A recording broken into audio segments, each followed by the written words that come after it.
Hello friends, I'm in the Mount Ephraim / Merrithew Cemetery in Searsport, Maine.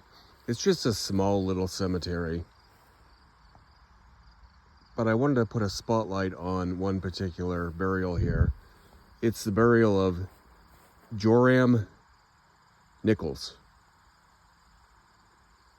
He was born 1808 and he died 1874.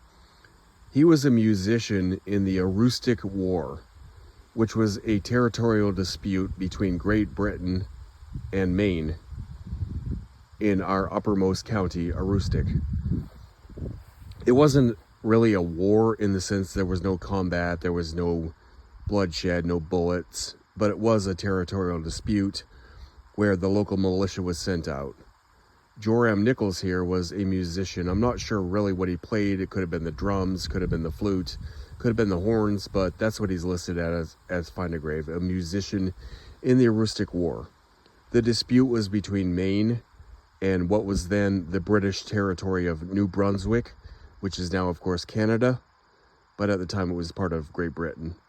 So eventually, most of the land was awarded to Maine. It didn't actually get settled until 1842, but the Aroostook War was 1838 to 1839. So it's a modest tomb. It's about 6 feet tall exactly, maybe a little bit shorter, but right around that realm, and maybe about 6 feet wide as well. Quite an unusual shape for the late 1800s. The door is pretty solid. It's welded shut, and the door is maybe 4 feet tall. But when we walk around the side, it's solid granite. There's Lucretia, the first wife of Joram Nichols, and there's their daughter Maria.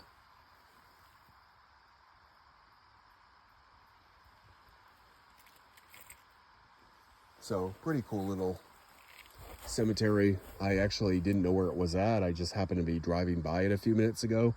And of course I saw a cemetery sign. I had to stop by and see what it's all about. The road is a little ways up there, and it's quite secluded right on the edge of the woods. So very tranquil, picturesque little old New England cemetery. But I thought that was cool because you don't usually see tombs like that right in the middle of a rural cemetery, almost in the woods.